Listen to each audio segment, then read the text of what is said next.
जो एग्जाम की जो हार्ड कॉपी वो सबमिट कराए, तो आपको नहीं लगता कि वहां से पश्चिमी राजस्थान के उस कोने से एक जो बच्चा आएगा, एक दूर दराज गांव से वो आएगा, वो यहां पर आएगा तो वो संक्रमित होगा? ये आपको कभी नहीं लगा? मैं पूछना चाहूंगा, मुझे बड़ा दुख होता है यहाँ पे कि आके आपको कहना पड़ता है। मुझे बड़ा दुख होता है जब हमारे 50-50 साल तक जो विश्वविद्यालय में सेवा देते हैं वो यहाँ पे आके 5-5 दिन तक धरने पे बैठते हैं, और हमारे माननीय वीसी साहब को ये तक नहीं पता होता कि मेरे अकाउंट में 8 करोड़ रुपए, वो 8 करोड़ रुपए इन बच्चों के। मैं ये कहना चाहूंगा आपको कि जितने भी पैसे आप लो, जो व्यवहार जो हकीकत में एक शुल्क लगती है वो आप लीजिए, हम मना नहीं कर रहे, हम नकार नहीं रहे, पर आप बिना वजह किसी भी चीज की, किसी भी प्रकार की गुमराह करके आप ये जो आप धोखे में डाल के आप किसी को पर्दे के पीछे रख के जो ये फीस ले रहे हो, इससे आप भी पनप नहीं सकते। नहीं, ये विश्वविद्यालय पनप सकता है। सोचना होगा आपको, ये जरूरी है। जो 50 साल तक यहाँ पर सेवाएं देते हैं वो 5-5 दिन तक इस संक्रमण के खतरे में, एक तरफ जब आप संक्रमण की बात करते हो यहाँ पे आके बैठते हैं, वो धरने में बैठते हैं। बड़ा दुख होता है यहाँ पे आके देखता हूं कि वो सारे यहाँ पे आके बैठते हैं, जवाब नहीं दे सकते। कल मैंने एक वीडियो देखा, यही का वीडियो देखा, उसके अंदर साफ साफ मना कर दिया गया हमारे माननीय कुलपति साहब द्वारा कि हमारे पास किसी भी तरह का कोई पैसा नहीं है, बोल सरकार के पाले मिल गई। और जब अपने पास यहाँ पे रुपए हैं तो आप उनको क्यों परेशान किया जाए? मुझे बड़ा दुख होता है। और मैं सही बताऊं आपको, तो कुछ दिन पहले जिन छात्र नेताओं ने यहाँ पे टेबल पे चढ़कर विरोध किया था, मैं उनको भी गलत नहीं कहता, हद है, ये तरीका आपका गलत है। साथ ही साथ कई सारे ऐसे मामले थे जिनके लिए हमने कई बार आपसे बोला, परीक्षा और परीक्षा शुल्क के अलावा जो मेन फीस होती है, जो मेन फीस है, उनको किस्तों में लीजिए। आपके यहाँ पे उस दिन तो कोई प्रॉक्टर खड़े थे, आज शायद वो नहीं है, कहाँ घूमने फिरने और चाय पानी पीने चले गए होंगे। क्या है कि पॉकेट का पैसा खूब आ रहा है ना, तो चले गए होंगे। तो वो जो शुल्क थी, एक नॉर्मल साहब जो को एसएफएस कोर्स में मीना जिक्र एडमिशन 60-70 रुपया फीस है। कितनी? 60-70 रुपया।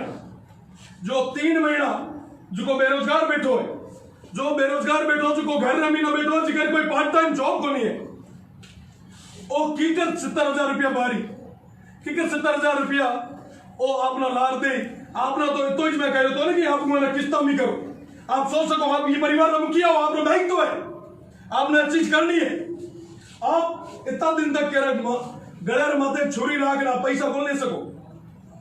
वो स्टूडेंट जितना भी है वो एक गवर्नमेंट यूनिवर्सिटी में क्यों आवे, क्यों हुआ ना, क्या कि एक बिना फालतू कोई फीस को नहीं है, डोनेशन को नहीं है, वो आर्थिक स्थिति में जो कमजोर है, वो आपने शिक्षा और अधिकार ना देखते हुए वो ये था आप संबंध देखने कोई भी नहीं आवे साहब, आप येड़ा तो ही घने बैठा है, पर बढ़न आवे तो दे, बिना परेशान क्यों करो, बिना टॉर्चर क्यों करो, बिना हक मारी जे।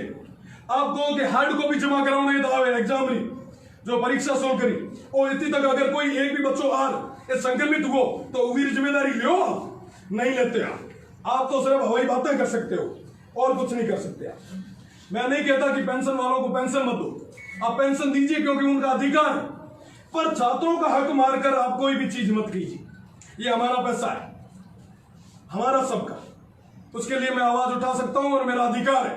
अगर मैं आज अगर उनकी आवाज नहीं उठाऊंगा तो ये लानत है मुझ पे और लानत है इस पद को। साथ ही साथ में एक्स स्टूडेंट्स को लेके काफी दिन तक कयास लगाए जा रहे थे कि उनको रेगुलर एडमिशन मिलेगा या नहीं मिलेगा, कहां जाए वो बच्चे, कौन है उनकी सुनने वाला। एक जना आगे आने के लिए तैयार नहीं है, खुल के बोलने के लिए तैयार नहीं है। वो स्टूडेंट एक गांव से आता है, वो पूछता है, हेल्पलाइन पे फोन करता है, पर फोन उठाने वाला कोई नहीं। यहाँ पर फोन जो हेल्पलाइन नंबर है, आप अभी ट्राई कीजिए, आपको बोल रहा हूं, आप ट्राई कीजिए। अगर एक भी रिंग चली जाए और वो गांव से बच्चा यहाँ पे आता है, उसको अपनी फैकल्टी में भेज दिया जाता है, फिर वहां से ये वापस आता है यहाँ पे, और वो घूमता घूमता परेशान होकर आखिरकार जाना पड़ता है। और हमारे जो वीसी साहब है वो यहाँ पर 4 बजे के बाद में हम स्टूडेंट्स को मिलेंगे। 4 बजे अगर किसी की मैं जैसे बाहर में हो तो मेरी 4 बजे ट्रेन होती, मैं आपसे यहाँ पे मिलूंगा या मैं मेरे घर जाऊं। अगर रात को रुकना पड़े तो आपके पास व्यवस्था है क्या? आप क्यों बच्चों को ऐसे नादारत कर रहे हो, क्यों उनको बरके ला रहे हो, क्यों धोखे में रख के आप ये पाप की कमाई ले रहे हो? बड़ी शर्म आती है। आपने एक भी किस्त का जो मैटर मैंने बताया था पहले दिन आपने मानी। आपके पास में यहाँ पे 2-4 जने थे, सब उल्लुओं की तरह से गर्दन हिला दी। जवाब देना होता है, आपने कोई भी काम किया क्या? मैंने यहाँ पे बोला कि यहाँ पे सेंट्रल ऑफिस के अंदर कोई भी जगह बाथरूम की व्यवस्था नहीं है, वाटर कूलर की व्यवस्था नहीं है, यहाँ पे रेस्ट रूम नहीं है, जबकि 3 लाख स्टूडेंट जब यहाँ पे है, 3 लाख रेगुलर स्टूडेंट है, उनमें से अगर डेली 100 जने भी आते तो वो बैठेंगे कहाँ? उनके लिए आपको 6 महीने हो गए यहाँ पे, 6 महीने। अभी जिस तरह से नींद लेके सो रहे हो वैसे सो ही रहे हो। जागिए, देखो ये यूनिवर्सिटी वाले ये जो बच्चे हैं आपसे उम्मीद लगा के खड़े हैं, इनको जवाब आपको देना है। गोदी में बैठने वाले छात्र संघ अध्यक्ष खूब आए होंगे, रविंद्र भाटी वैसा नहीं है। आपको जवाब देना होगा, क्यों अभी तक किस्तों को लेकर अभी तक आपने कुछ भी नहीं किया। फाइनल ईयर के जो स्टूडेंट हैं उनके लिए चलो समझ में आता है कि फाइनल ईयर वालों को एग्जाम फॉर्म आप भरवा रहे हो तो उनकी परीक्षा की गाइडलाइन नहीं है। फर्स्ट ईयर सेकंड ईयर की अभी तक कोई गाइडलाइन नहीं, फिर भी आप वो लूट बचा रहे। फाइनल ईयर के स्टूडेंट्स के लिए मैंने भी पहले भी कई सुझाव दिए, मेरा आज भी सुझाव है, जितना भी हमारा छात्र संगठन है पूरे यूनियन का सुझाव था कि जो फाइनल के बच्चे हैं, जो जिनके लिए यूजीसी ने एग्जाम कंपलसरी किया, उनके लिए आप ये भी कर सकते हो। जो साइंस के स्टूडेंट हैं उनको उनके जो प्रोजेक्ट और उनके जो वो प्रैक्टिकल होते हैं उनके अकॉर्डिंग, इंटरनल के अकॉर्डिंग आप नंबर दे सकते हो उनको। बस ये है कि अपने प्रोजेक्ट है वो मेल करने, आप मेल अभी नहीं दे दो, वो मेल कर देंगे, उसके अकॉर्डिंग आप उनको नंबरिंग करो। आप एग्जाम भी ले रहे हो, ये यूजीसी के अंदर गाइडलाइंस के अंदर ये चीजें हैं सर, आपको ये नोटिफिकेशन देना चाहिए आगे, आपको बताना चाहिए उनको कि साहब ये चीजें हैं, आप उनको बताओ, क्योंकि आप नेतृत्व कर रहे हो, आप यहाँ पे इस परिवार के मुखिया हो। आप नहीं बताओगे तो फिर बताने वाला कोई नहीं। तो बड़ी स्टार्टिंग जब आए तो मुझे बड़ा लगा कि हमारे विश्वविद्यालय के अंदर एक एकेडमिक आदमी आया है, काफी एक सुधार रहेगा, पर मुझे बड़ा शर्म आता कि 6 महीने में एक ऐसा एक भी बदलाव नहीं, एक भी परिवर्तन नहीं। आप हर एक फैकल्टी में गए, आपने चाय कॉफी नाश्ता किया, मुझे कोई आपत्ति नहीं है, जाना भी चाहिए, काफी अच्छा किया। पर मैं पूछना चाहूंगा, जो वेस्टर्न राजस्थान का सबसे बड़ा सेंटर जो दिव्यांग बच्चों के लिए, डिसेबल बच्चों के लिए है, उसके लिए आपने कुछ किया? एक बार भी आप गए हुआ एब्सेंट एंड एब्सेंट जिसमें मैंने अध्यक्ष पद के ताले तोड़ाए? आप गए एक बार? वहां पे 2 बसें पड़ी है जो खराब हुई भी पड़ी है, क्या आपने सोचा उनके लिए? क्या सोचा उन बच्चों के लिए? कौन सोचेगा सर, हमारे अलावा सोचेगा कौन? यह आपका ये कर्तव्य है। मुझे शर्म आती है कि मैं आपको बार बार आपके कर्तव्यों को लेकर जगह, शर्म आती है हमें। आप उस दिव्यांग बच्चों के लिए एक बार भी गए? क्यों नहीं गए? हर जगह जब आपको इतना वो आप जा रहे हो, घूम रहे हो, लाइमलाइट में रह रहे हो, आप वहां पे भी जाओ ना। उन बच्चों की सुनवाई कौन करेगा? क्या उनका अधिकार नहीं है? पहले एक टाइम में जब वहां पे 63 बच्चे हुआ करते थे, अब 13 पे आके रुके, क्योंकि हमारा विश्वविद्यालय कहीं ना कहीं उनको फैसिलिटीज नहीं दे पाया। ये क्या है? जनता जवाब मांग रही है। साथ ही साथ में मैंने पहले भी कई सारे मांगे आप नए आए थे, शुरुआत में ही मैंने उठाई थी। आप एक जगह पहले बीच में थोड़े दिन पहले आप गए थे, जब नए हमारे वीसी बने आप, तब आप गए थे, आपको गवर्नर साहब ने बुलाया था। मेरे हिसाब से आपको पता होगा, उस टाइम की बड़ी फोटो अच्छी भी आपकी भी आई है ना? ये गवर्नर साहब है, ठीक है। उस टाइम ये एक उस दिन का बिल है, उस दिन की क्या मिनट्स बने, ये मिनट्स है उस दिन की। इस मिनट्स का सबसे सबसे आखिरी जो भी लाइन है, आपको दिख नहीं रही हो तो मैं सुना देता हूं। एक ही व्यक्ति नहीं रह सकेगा लंबे समय तक परीक्षा नियंत्रण, जिसका मैंने कई बार पहले भी मुद्दा उठाया। 6 महीने से, लगभग साल भर से, जब से मैं इस विश्वविद्यालय को समझ पाया, मैंने सबके सामने आपको उस समय ये सब चीजें बताई थी, पर अब मैं वापस बता रहा हूं। जो हमारे परीक्षा नियंत्रक ये जो पद है, मैं आप सबको भी बता रहा हूं ताकि हमारे विश्वविद्यालय के छात्र भी उसको लेकर सजग रहे, और साथ ही साथ सोया हुआ हमारा जो प्रशासन है वो भी जागे, कुंभकर्ण की ये जो नींद है उससे बाहर आके कुछ न कुछ छात्रों के लिए काम करे। जो परीक्षा नियंत्रक का जो पद है, ये पद एक परमानेंट पद है, पर इसकी जगह एक कार्यवाहक को आपने यहाँ पे अपॉइंट किया और काफी लंबे समय से खड़े हुए को यहाँ पे, और ये टीचिंग जो आदमी है वो यहाँ पे कभी नहीं आ सकता क्योंकि ये एक नॉन टीचिंग की पोस्ट है। अभी जो वर्तमान में जो है, मेरा उनसे कोई वाद विवाद नहीं है, पर हकीकत ये है कि एक उचित और हकीकत में एक एकेडमिक आदमी आके वहां पे वो संभाले, और विश्वविद्यालय में जो परीक्षाओं को लेकर जो इतना बड़ा गप्पा हो रहा है वो बंद। वो आदमी यहाँ पे प्रोफेसर भी है, एक्स्ट्रा पीरियड भी ले लेता है, एनएसएस का भी है, यूसिक का भी है और नोडल अधिकारी भी। क्यों विश्वविद्यालय के अंदर इतने प्रोफेसर है वो सब चले गए क्या?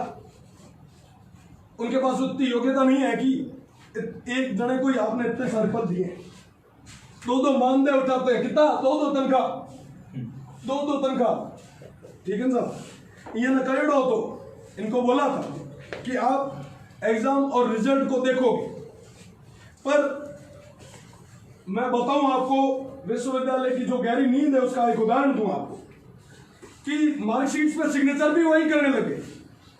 आरपीएससी के अंदर जब हमारी यहाँ पे काउंसलिंग हुई, हमारे विश्वविद्यालय के जो हमारे बड़े भाई थे वो गए, तब आरपीएससी ने उनकी जो मार्कशीट थी वो बच्चों के मुंह पर फेंकी। वो मुंह पे उन बच्चों के नहीं, आप सबके फेंकी। आप जो गलत कर रहे हो और जिनकी वजह से ये परेशान हुए उन सब के मुंह पर फेंकी। मैं आप एक बड़े छोटी सी चीज और काफी मोटो मामलो है। पहल का ही हो तो कि वीसी साहब एक कमेटी बनाता और कमेटी जांच कर एग्जाम सेंटर अलॉट करते। 2018 में 65 एग्जाम सेंटर थे, जो 2019 में जाके 107 में। हर साल कितना स्टूडेंट आना थे बढ़ाया करो, कितना परसेंट? 10% स्टूडेंट्स को आप एक्स्ट्रा सीट्स बनाते हो, 10% एक्स्ट्रा स्टूडेंट्स को आप एडमिशन देते हो। पर 65 से 107 क्या कि 1.5-2 लाख रुपया बड़ा उधर खर्च पड़ेगा। और हमें तो सोशल डिस्टेंस रिकॉर्डिंग और ज्यादा मोटा डिस्टेंस रिकॉर्डिंग और ज्यादा बढ़ाना पड़े। और पेज को एग्जाम सेंटर ना कदे एडवांस को नहीं हुआ करते, हमें एग्जाम सेंटर्स ना एडवांस दिया करें जो को आज तक कभी हुआ हो। और वे लोग सब पेमेंट कैश में हुए। हमें आरटीजीएस बात करें पर हाल तक एग्जाम हुआ को नहीं है, सेंटर अलॉट पचा करेगा को नहीं, एक बार पूरा निष्कासित हुआ। पर हमें देखो कहीं फिकर करे एडवांस पैसा पहले को नहीं दईता, पहले बिल आता पचे वो बिल रे आधार रे माते पेमेंट हो। पर हमें तो बड़े कई खींचदानियां नहीं शुरू करी। जितना स्टूडेंट बेटा आप सवार कहना चाहूँ कि आपने इतनी सेक्रेसी 175 लाख मतलब 1,75,00,000 आपका पूरा रहता है पेपर छपाई वपाई का। कॉपी आपकी 6 रुपए में छपती है, होमवर्क शीट 1 रुपए में। और पेपर कितने में छपता पता है? जो को पेपर की क्वालिटी में बता दूं, आप इलेक्शन से रमीना जो भर रहा है गुलाबी रंग का ओडिस में पेपर को वो 17 रुपये में प्रिंट, वो सारा रुपया 812 रुपया है। ठीक है, सोचने की बात है, एक इतना रद्दी के बराबर का पेपर 17 रुपए में। मैं ऑन रिकॉर्ड बात कर रहा हूँ सर, आप कहो तो मेरे पास सारा रिकॉर्ड है, मैं डॉक्यूमेंट लेके रखता हूँ, डॉक्यूमेंट की भी आप पे बात करता हूँ। और उससे पहले जब हमारे यहाँ पे गवर्नर साहब यहाँ आए थे, जो दीक्षांत समारोह था, उससे पहले भी मैंने उनको बोला था कि साहब आप इन बच्चों की सुनवाई करो, आप इन बच्चों की सुनवाई करो। अगर आप इन बच्चों की सुनवाई नहीं करते हो तो हमें नहीं करना दीक्षांत समारोह। हम काले झंडे बताएंगे, हम तैयार है, मजबूरी है हमारी कि हमें काले झंडे दिखाने पड़ेंगे। तो उन्होंने दूसरे दिन दीक्षांत समारोह में जाने से पहले मुझे बुलाया, मुझे वीसी बंगलों में बुलाया और उन्होंने बोला कि क्या दिक्कत आई है बेटा बताओ, हम आपका निस्तारण करेंगे। तो मैंने उनको ये सारी चीजें बताई, मैंने बताई कि साहब ये चीजें हैं, ये गलत हो रहा है, विश्वविद्यालय के विद्यार्थियों के साथ में कहीं ना कहीं गलत हो रहा है। और सिर्फ विश्वविद्यालय के ही नहीं, बाकी संबंधित जितने भी हमारे साथ एफिलेटेड जितने भी कॉलेजेस हैं उन सबके विद्यार्थियों के साथ ये गलत हो रहा है। इनकी आवाज आपको उठानी है सर, इनका निस्तारण आपको करना है, क्योंकि आप इस परिवार के सबसे ऊपर ओहदे बैठे मुखिया हो हमारे। तो पहले जो गोपनीय शाखा की पावर्स थी वो किसके पास हुआ करती थी, क्या थी, वो आपको सब पता है, कैसे क्या क्या हुआ मामला हुआ। आपको कल भी किसी मैं वीडियो देख रहा था, उन्होंने भी बताया था।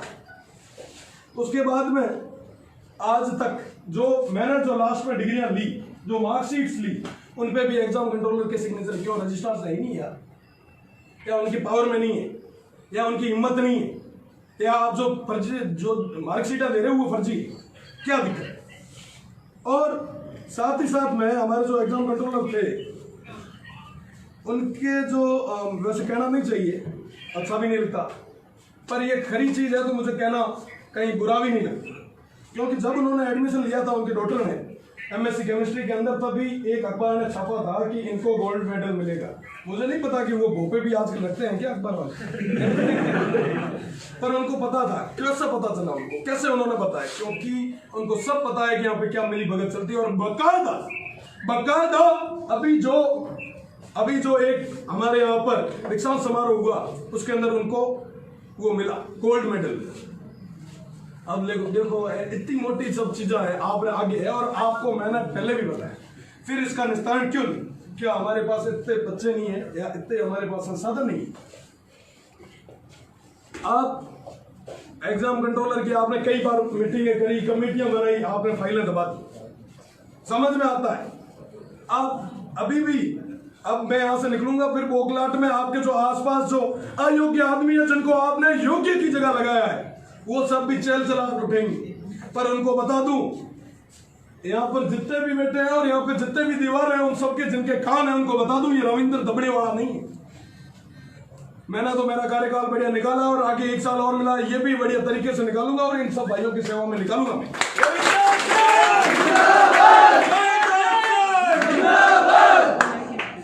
आप बढ़िया काम कीजिए, आप बिना फालतू की परीक्षा शुल्क है वो मत लीजिए, मत दबाओ, मत एक गरीब रो पेट मत काटो। आप ना, मैं तो कहना चाहूँ कि आप एक गरीबरी हाय मत लो। ये यूनिवर्सिटी पहली हमारी कई हालत है, ए आप देखो हमारी यूनिवर्सिटी कई हालत है, कोलप्स होने कगार मत आई रही एकदम। माना बड़ो दुख हुआ कि मैं आज 2-3 साल बाद मैं जाऊँ और हमारा एकदम सूचना मिली कि तुम्हारी यूनिवर्सिटी बंद हुई। ओ यूनिवर्सिटी जो 1962 में ले आज तक कितना जजेस दिया, कितना एडमिनिस्ट्रेशन दिया है, वो सारा बंद हो जाए, कहीं हो ये यूनिवर्सिटी कौन हो गणित हो।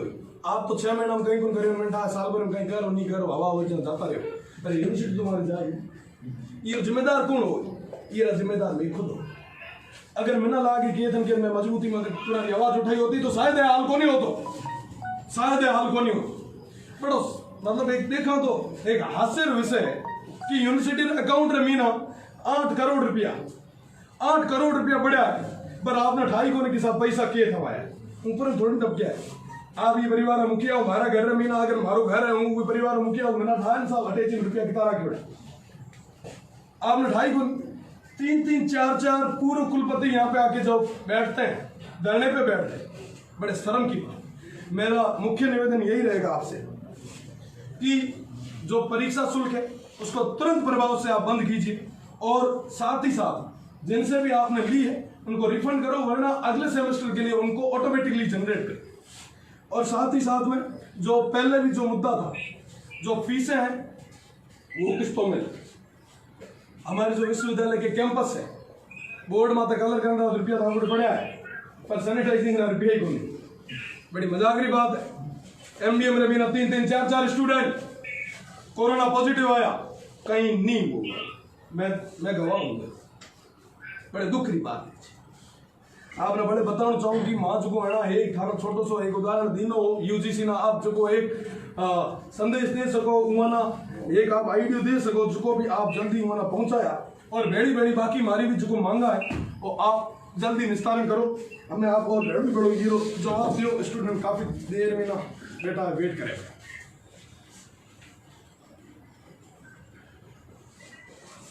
हाँ हमारी जो मांगे हैं तो देखिए आप क्या हुआ। पहले भी हम यहाँ पे आके गए थे, इन सभी मांगों को मैं आपको बता के गया था, पर अभी तक कोई निस्तारण नहीं हुआ। क्यों नहीं हुआ?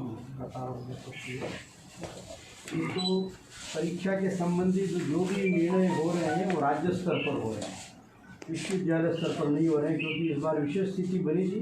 इस वजह से राज्य सरकार सभी तरह के निर्देश जारी कर रही है।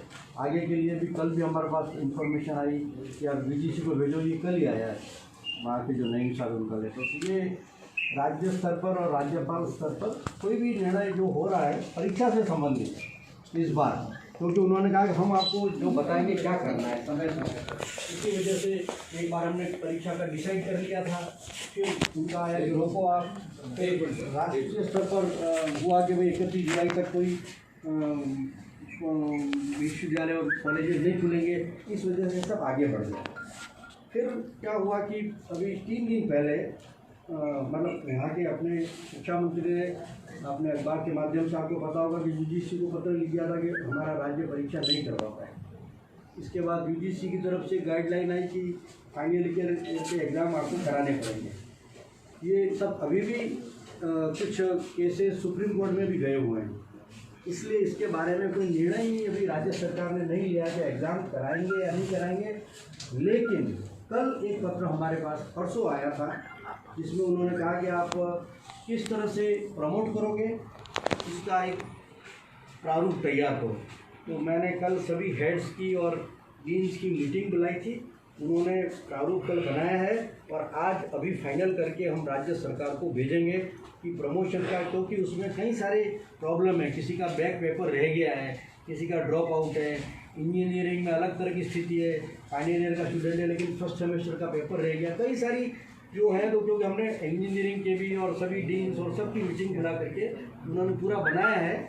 आज फिर आएंगे वो लोग अभी और आज फाइनल करेंगे, तो वो हम पूरी चीज़ें, इसीलिए अभी क्रिस्टल क्लियर कोई भी बात नहीं है, ये हम राज्य सरकार को भेजेंगे कि राज्य सरकार राज्य के स्तर पर बताएगी कि फर्स्ट ईयर से सेकंड ईयर प्रमोशन का क्या करना है, थर्ड ईयर के एग्ज़ाम लेने। इस